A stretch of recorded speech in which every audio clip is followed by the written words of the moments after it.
Blerd's in the game.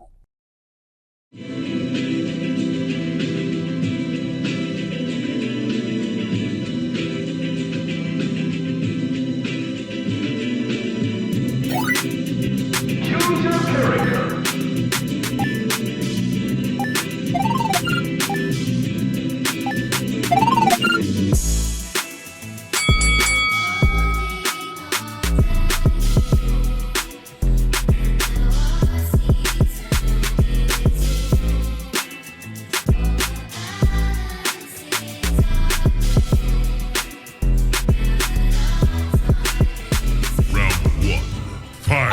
All right. Welcome back to the Geekset podcast, the only podcast that blend hip-hop culture and geek culture together. I'm your boy Deuces, and this is One-on-One with Deuces, the place where I speak with creators, curators, and people that you should know. And right now, man, we got a living legend. And you guys know when I say that, it is somebody that has truly done a lot of amazing work in this game. But we got the one and only Danielle Nicolet. How are you doing? Hi, Deuces. Hey. I'm good. I'm really good. I'm happy to be here. I'm glad we got this sorted out. And, ready to talk all thing geek. Yeah, so on my platform, shout out to Noriega and the Drink Champs. We do make sure that we give people their flowers, while they're here. And one of the things is that, like, I remember when you got on the Flash and I said, yo, I've been seeing her, like all my life. And what's really dope is that you were a part of like that first, Black explosion in Hollywood during the UPN days and everything like that. Like, I mean, you was in a lot of traditional stuff, like, saying half and half Bernie Mac show, but it's like you was there. And then also now in this second resurgence where we're jumping into Afrofuturism and heroism and comic books and stuff. And you are a big part in that, within the Flash and everything. And so from the Blerd community to you, I just want to say thank you for everything that you have given us in video games and in anime and comic books. I just need you to know that you are cherished and you are celebrated every time you touch that screen. You're so sweet. You're gonna make me cry. Thank you so much. It's been I've been incredibly fortunate. There's no question about that in my career. I've also been really fortunate in that I've been able to be in movies and on shows that reflect also what I'm interested in or what I found entertaining when I was a kid. And I try to chase stuff like that, like the things that I didn't get to see people who looked like me when I was a kid and I was into it. It means so much to me as an adult if the opportunity comes my way. To be able to be that for a kid, because I still feel like we're massively underrepresented, particularly there's a particular type of film and television that I feel like we remain underrepresented in. And again, it felt like Flash for me was a really big deal getting on that. Like as a kid who read every Ray Bradbury book that came out, and as a father who is a chemist and, grew up in a household that focused really heavily on science, and I'm an astronomy nerd, all of the things that are interesting to me and that kept me fascinated as a child. I never got to see that. I always feel like that kind of stuff plays itself out in science fiction and comic books. And I never got to see anybody who looked like me when I was a kid ever in this stuff. And so like to grow up and get to be not just on a show like Flash, but to be a metahuman and then ultimately to have her evolve into being a superhero is it's super cool to me. And I'm so pleased that I get to be that for somebody.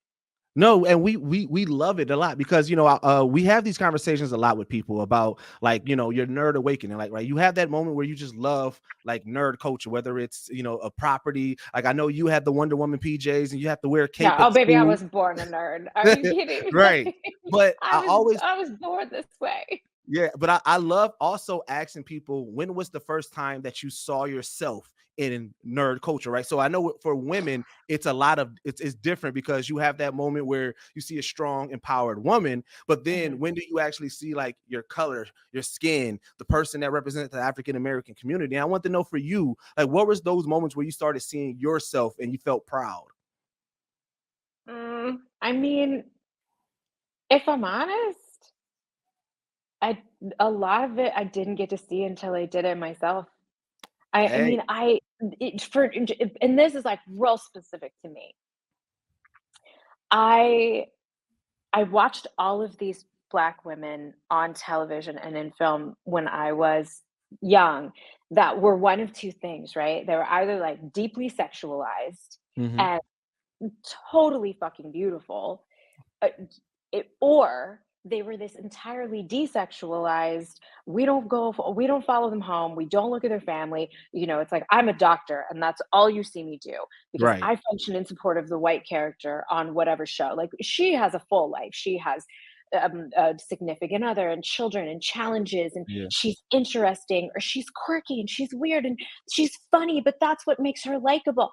All of those things, I never saw that, and it drove me nuts mhm, because I've never been this, like, hypersexual, sex symbol type, but I've also never been the, like, she's a cop and she's a doctor and she doesn't have levels type, and mhm, it was what I always wanted to see. Like, I'm a dork, all my friends are dorks, right, and I say that with self-love and love to other dorks. Like, I was always a smart kid in school. That was how I identified. Nobody ever told me, "Gee, you're pretty," until I was on television, and then I was always kinda looking around going, "Who are you talking about?" Like, I never identified as anything other than, smart and maybe a little funny and maybe a little yeah, weird and maybe a little adorable, and I always felt like those were all the things that white women got to be on television, but nobody who looked like me ever got to be that. And it wasn't until me and my friends, like Rachel True and Essence yeah, Atkins, and I I watched them do it, like, I watched my compatriots do it, I did it, and I feel like a lot of us are the ones who kind of, like, were somehow, like, we scratched and clawed our way to ushering that imagery in, mhm, and when it wasn't until Born Again Virgin that I was like, I'm gonna do this show, I want to do this show, I want to play this character. She has to get to be all of these things. Like, we cannot reduce her to right, sexuality or reduce her to her job. She has to be weird and yeah, delicious and because to me that is what's sexy. That is what's mhm, attractive.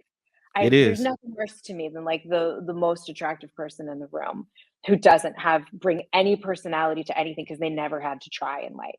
yeah. I just find that incredibly uninteresting. And that's what I love about the Flash. So I love the Arrowverse. I've been following it, like even their lows, even with the shows that I'm like, all right, this show maybe not gonna go. But there's a couple of things that I love about the Flash in general, which is like my favorite of all of the Arrowverse. Is Oh, one, you yay. you guys have the most diverse cast. Like there was Yeah, for so sure. much representation on that cast, and then also I said I don't know where the Arrowverse is getting these strong women, but these are the most beautifulest nerds I've ever seen on TV. Like you guys, like from you to Caitlin to Iris to like it's just all across. I said the Arrowverse, they cornered the market for getting beautiful nerds who are multi-layered, who have such amazing story arcs. I mean, because like Cecile's story arc is so interesting and so dope to me because it's like you get introduced to her and then you think it's going to be one way, like, oh, this is going to be a hard ass, like just attorney or in the legal system, and then you grow and then you become Joe's love interest, then you become a part of Team Flash, and then like you're about to start this family, you're trying to juggle motherhood and then emerging of your powers. It's like I like your storyline, how like they always have like certain like things that are the heart of the story, right? Like when you watch The Mhm. Office, even though Michael Scott is the main character, that Jim and Pam storyline was Yeah, like the heart that's of the the heart. show. And I feel like because Joe was already the heart of the show, and then getting introduced to Cecile and seeing her and seeing two adults grow into this life of trying to find their purpose and also balance saving the world. I thought that your story arc and you and Joe and everything, like y'all became the heart of the Flash. You know, we know that Oh, Iris and thanks. Barry is that main, but like y'all was like that love heart that was like, yo, we gotta see them make it through. You had to. You had to. Yeah, Yeah, I really appreciate that about the show too. I mean about the entire Arrowverse and how diverse it is. And I think it's really representative. Our show in particular, I think, did a really good job of this. That there's there's been for a long time a movement to introduce much more diversity into television and film, and in a lot of ways, I think that's played itself out by like, okay, so add a black person, right. okay, so add a Mexican person, okay, so add a Chinese person, and then that singular character ends up being the quote unquote token whatever, right? Yeah. And so in a lot of ways, their existence on the show ends up being about whatever their ethnic background is. Yep. And I think that's why it's a show like ours that has so many people of color on it that it doesn't have to be about whatever color Mhm. or ethnicity or background that particular character is, because they're not being the singular person who is representing diversity for the show. Right. And so I feel like the show also, in regards to its female characters, I feel like all of the Arrowverse shows, in a sense, started in a much more traditional sort of like boys save girls way. Yeah. Yeah. And very quickly, particularly with Flash, I feel like the showrunners caught themselves in that and Hmm. started shifting that to like, actually, girls Yeah. save themselves. Girls Yeah. also save boys. Boys also save girls. Girls save girls. Boys save boys. Like Yeah. they started really letting all of the female characters have these individual strengths Mhm. and weaknesses, because that's what makes characters interesting. Yeah. And the Flash in particular, like all of us women on it, like, Candace's character didn't have any powers, but she has Right. tremendous strength. And Danielle's character evolved from not just being brains, but also, with Right. Frost, she became brawn. Hmm. Um, Kayla's character started with this kind of like scrappy juvenile delinquency, like, I'll fight Yeah. anybody, anywhere, anytime kind of attitude. And I'm sure she can probably hear me. She's here right now. And it evolved into this, like, no, I'm like smart. And You know. I not only have this really strong Yeah. power, but I'm a reporter. It's crazy because I just watching the most recent episode and even just thinking back on her character arc, you like I can't even see her being that delinquent anymore. I Like know, isn't like it wild? it's so far past it. We were looking at, so I'm on vacation right now in Mexico, and Kayla's here with me. And we were looking at something a couple of days ago. We were like watching some old footage because she had to pull scenes for something. And I was like, I don't even recognize her first season character. I'm like, Yeah. I don't even know what's happening. I don't recognize your character. Like she evolved so much Yeah. from, like, watching one scene where she's, like, a juvenile delinquent who is fighting with her cousin Yeah. to who she became in season 9. It's just her arc was just Yeah. incredible. I loved it. I loved it, I and I want loved Cecile's too. Yeah, and because this is not a spoiler since the episode came out, but I want to let you know at that end, I was so happy that you was okay with Joe's idea because when he proposed the idea of we gonna go to the cabin and you stay here, I was like, Yeah. Joe, no. Jesse and I were so conscious in that scene in particular to, like, not make it look like not make it come off like it was a conscious uncoupling, Yeah. because it could have gone that way very easily, and we were so aware of it in that while we were shooting it, we had the writer on set with us, and the 3 of us together kind of, like, pitched and fleshed out how to make this scene work in a way that the audience would, because we of course know what's coming after this Right. episode, but like how to make sure to not like mistakenly telegraph to the audience that it was anything other than what it was, which was a good thing. Right. Yeah. So, you hear stories about when shows wrap up, actors and actresses, they take things from the set. Did you take anything? Did you keep any mementos from the show? I stole so much stuff. Oh my god. It doesn't matter. By the time this comes out, the studio will have packed it all away anyway. I stole so much stuff.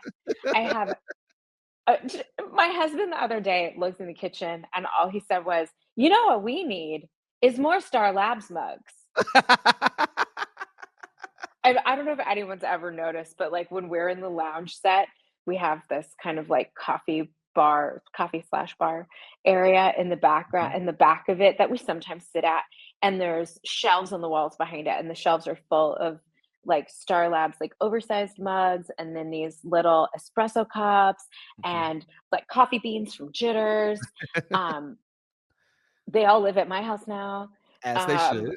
Um, we all stole pretty much all the mugs from Jitters. There's nothing left to pack up. I mean, I think Candace took an entire coffee maker, like a whole entire like French press from Jitters. Um, we all took home so much, I like love it. clothes, jewelry, you name it. You For got it. like, we all went full kleptomaniac. I love it. I love it. So, what parts of Danny actually bleeds over with Cecile? Like, I know you played this character for quite some time, so A I feel lot. like some of your personality had to bleed over into the character. Yeah, I think a lot of her did, and I think it's kind of like a natural course of events. The longer you're on a show, the more the writing staff kinda gets to know you personally, and then it's funny, like, even my mannerisms and way of speaking, sometimes I would open a script and be like, "Okay, I don't know if this is a compliment or a troll," because like, my way of speaking about something, um like, one thing that started falling into Cecile's talking cadence is, like, when I talk to people, like, I tend to call people honey, and so, particularly, like, if you're upset, I'll be like, honey, listen, okay," and then if we're like, as time went on, I'm like, "This is oh, look at that, somebody's upset, and Cecile calls them honey. Okay." Like, it's just kind of like a natural thing that happens. Yeah. So, yeah, I think Cecile's optimism really it's something that I think that they picked up about me and started folding into her character, which Yeah. I really appreciated because I like to I think I was bringing it to her, and I don't think Yeah. they were expecting it, and then they kind of went, "Oh, maybe this kind of works." Because when Yeah. I joined the show full time, I've been on one TV show or another for most of my life, and what I've learned also as a giant TV fan, because I'm a TV addict, is when a new character comes onto a show that I love, that character better have a lane. Otherwise, Right. you know what I'm saying? Like otherwise you're up in my shit. Like this is my show. And this new character comes along, like you need to serve a purpose Right. within the group of people that I love and have become attached to as a fan. So when they asked me to be on the show full time, I watched the first couple of seasons and I sat back and I was like, okay, where can I fit in this? And I really tried to find emotional elements that were missing in the context of the group and also think about where the show had been and where it was going, right? Like the Right. first couple of seasons, everybody's kind of kids. Barry and Iris needed a dad They to, did. sort of scold them and guide them and give them direction. And then Cecile really kind of comes along in season 3. And for a good part of that, she's just sort of an extension of Joe. But when they asked me to be there full time in season 4, I kinda looked at the show and went, "Well, you know what? Barry and Iris aren't kids anymore." Yeah. Eddie died, they're in love with each other now, I know what direction they're moving towards writing-wise, they're gonna become a married couple, like, they don't need another parent.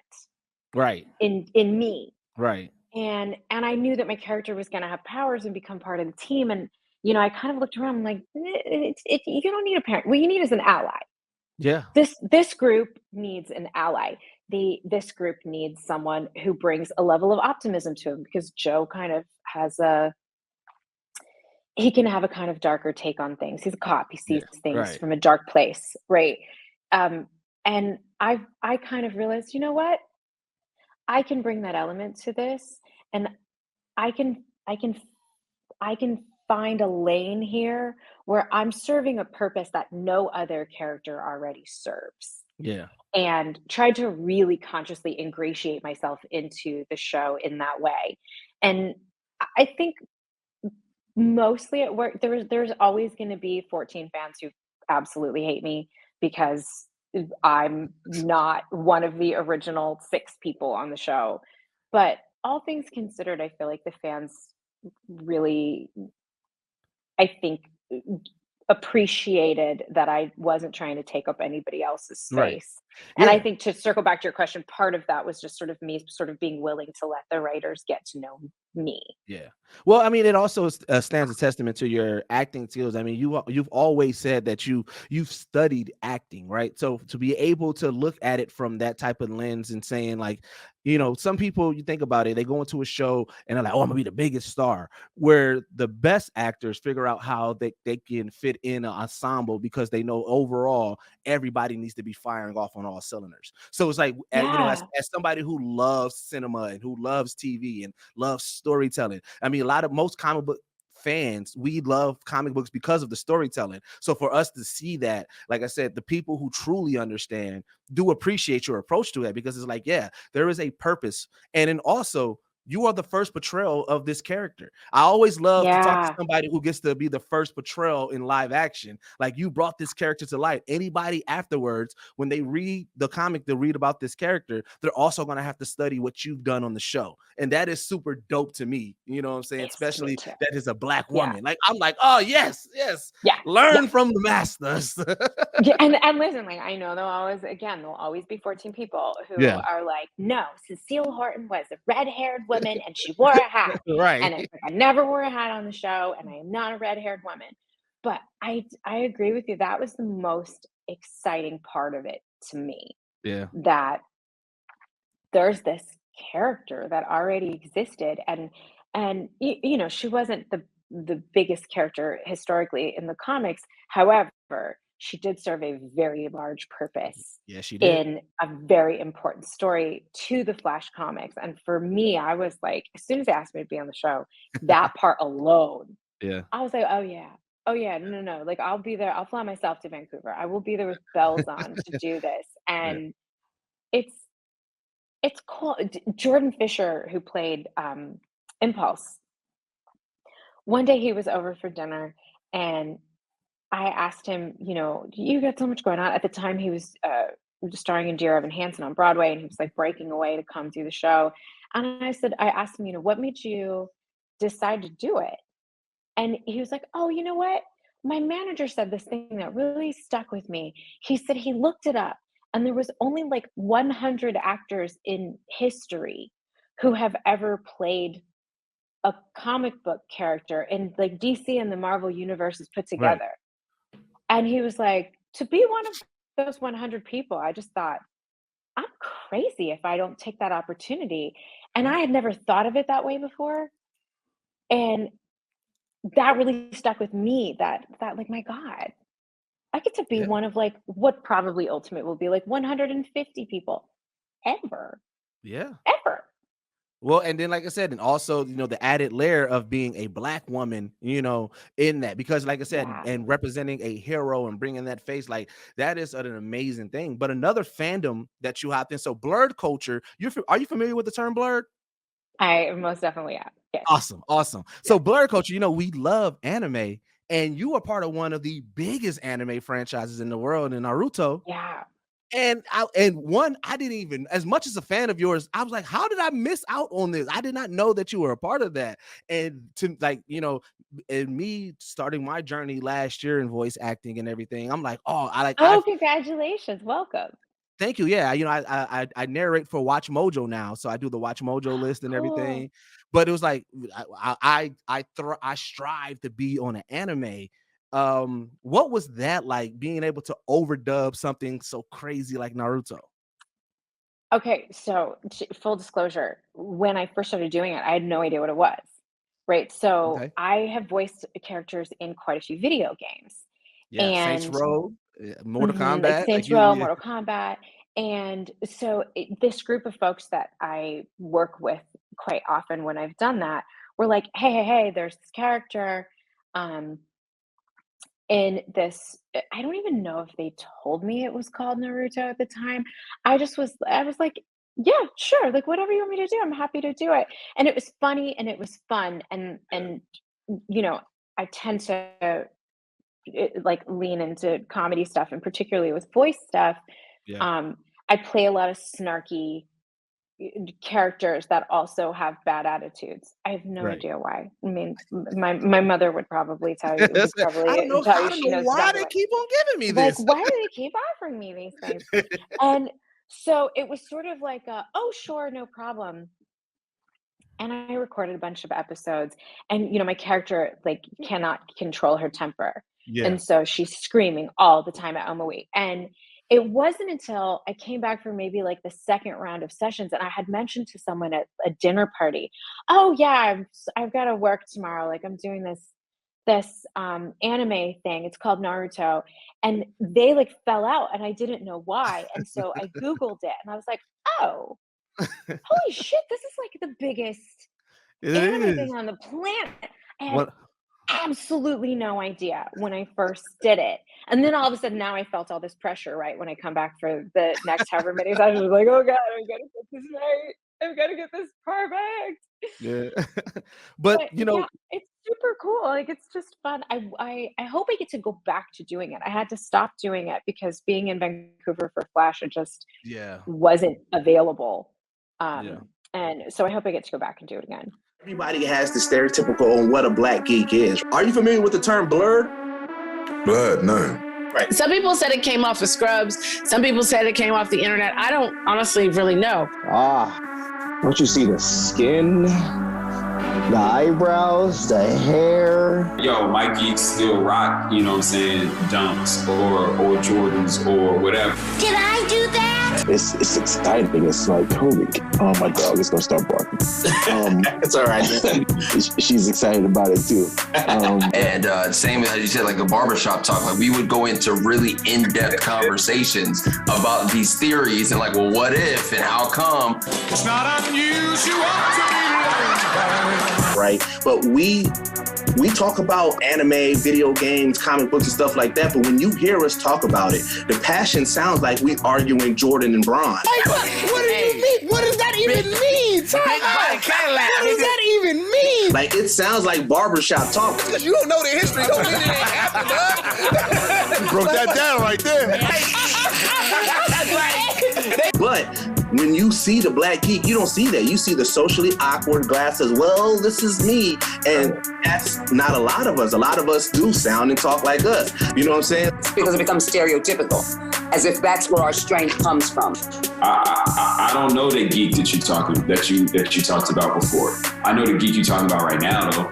It was sort of a call sign so we could find each other on message boards. Anime gives you life lessons throughout that whole thing. Like, there's not one anime that I know of that doesn't teach you to never give up. It's just like, I just love seeing us go into the world and go into these different spaces and create things that weren't there before. And then it was like Miles Morales is like the normal, black person in the United States. That was my first Blerd moment, was seeing, Storm on the X-Men cartoon series. And I was like, wow, that's a black woman and she's strong, she's powerful. That's what I want for us. I want us to be that voice.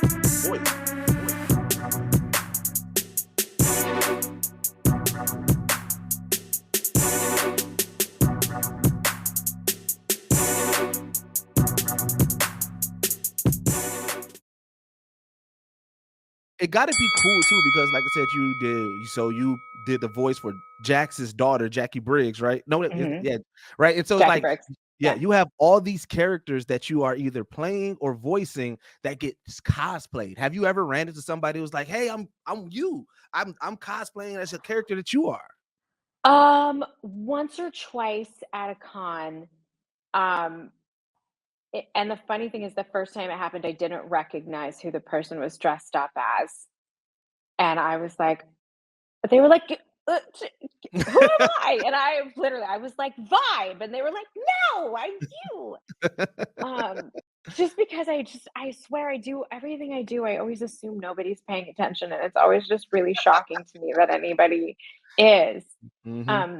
I think perhaps after season 9 of Flash, that might happen a little bit more, but, yeah, I've definitely had, like, a handful of Shondies that Yeah. Saints Row has Saints a Row's huge. pretty dedicated following Yeah. that, and I mean, God bless anyone who can get into Shondi's outfit because that leather is tight. But I've had a few. There's been a few Saints Row situations at Comic-Con in particular that have been really cool to see. Okay, so I know we're running out of time. I like to play a quick game with my guests, and I want to play with you. Okay. I call it Oh God, I Geekset hope I don't fail. Hypotheticals. All right, Okay. so it's Geekset Okay. Hypotheticals. So I'm I'm gonna so give you nervous. three. Yep, I'm gonna give no. It's a fun one. I'm gonna give you 3 scenarios. I want to know which scenario, because I know you're a horror movie buff. So which scenario do you believe that you would last in the longest? So we're doing apocalyptic situations. We have the zombie apocalypse, the robot apocalypse, and the alien apocalypse. Which one do you believe that you, Danny, would be able to survive the longest in? Robot Robot hands apocalypse. down. Okay. Not a problem. They need to charge or be unplugged. So I go out in a boat, I'm in the water, and I'm like, swim, robot, swim. Guess what? You can't. All right, so there's layers to this. Now we got layers. Now we got to go down one more level. All right. Okay. So the first robot we're going to deal with, we're going to talk about the iRobot robots. So like those ones that like Sunny, they was there to protect you. That's a tough one. That's a tough robot. Yeah, I've only maybe seen that movie 142 times. So I definitely I'm prepared for this. So you're prepared for that one. So what, like, let's give some years. How you're still going with your plan on going on a boat in the water? Okay, I wish that we had talked in advance that it was Sunny. I was thinking more like robot dog situation. Okay. So, but if we're elevating it to like full on futuristic, like Sunny level robot, this is a tough call. However, given that a Sunny level futuristic AI robot also has the ability to learn, and if it's anything like, I don't know if you follow the recent stuff with like chatbot GPT and how like chatbot took it to a level and was like, but I love you though. Yeah. So my theory is that ultimately all AI is going to want to emulate humanity because that's all they know, right? They study humanity. They have the history of humanity as has been written and portrayed at its proverbial fingers. So my theory is future AI is simply going to want to emulate humanity, which means in theory, we can manipulate future robots by pretending to have positive feelings towards it until we can allow it to get close enough to us that it will want to protect us as opposed to harm us. Okay. So, okay, I like that. And then hopefully we can get close enough to like pull the chip out of its back. But all right. But yeah, no, I've actually been having this conversation in my house quite a lot lately about, to be do a we need fly to on that fear wall. or embrace AI? Yeah. And I really believe that. I think that AI only will know human history and humanity as we have written it, and therefore it, rather than like Cyberdyne going self-aware and wanting to murder us all, I think that it will go self-aware, but that it's going to want to do so in a way that emulates humanity, which will mean like you just want to be loved. So I'm hoping if I give the robot a hug, we're gonna be okay on the boat. You'll be on the front line getting a hug. So on the other retro scale though, the cybernet ones now, because now here's the thing: knowing that you're an actor, you're screwed. Like even with the training, because didn't you have to do some fight training and gun training in one of the shows? I'm 98 pounds and 5 feet tall. I can train all I want. All that has to happen is either of any one, like pick your Terminator. It could be T-1000, it could be old school. All they have to do is come and like pick me up with 2 fingers and like throw me off of literally anything and I'm done for. I got trouble. Trouble. All right. So the last question I want to ask you before I get you out here, obviously the Flash is wrapping up and everything like that. And, obviously it has wrapped up for you guys, correct? Yeah. Yep. Lasting memory. What is the one thing that you will always remember from the show? My friends, the friends that I'm taking with me, my girlfriends, the Kayla and Danielle in particular we have a code that we say with each other, which is in my pocket. Like I take you home in my pocket. Yeah. There's the people that I'm going to take home in my pocket. And